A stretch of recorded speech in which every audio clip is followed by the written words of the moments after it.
Олборлох үйлдвэрлэлийн ил тод байдлын санаачилгын гол зорилго юу вэ?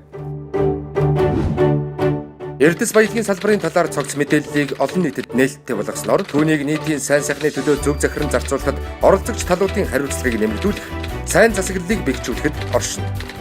Олборлох үйлдвэрлэлийн ил тод байдлын санаачилгын хүрээнд юуг ил тод болгож байна вэ?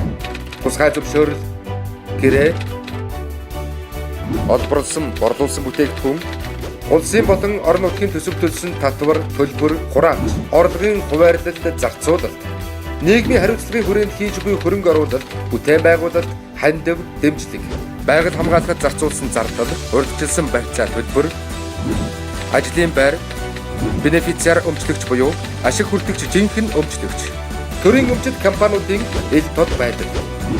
Олборлох үйлдвэрлэлийн ил тод байдлын санаачилгыг хэрэгжүүлснээр ард иргэд мэдээлэлтэй болно, хариуцлагатай байдал сайжирна, олборлох үйлдвэрлэлийн орлогын зөв менежмент, зөв бодлого хэрэгжинэ. Та олборлох үйлдвэрлэлийн ил тод байдлын санаачилгын талаар илүү дэлгэрэнгүй мэдээлэл авахыг хүсвэл дараах хаягаар хандах боломжтой.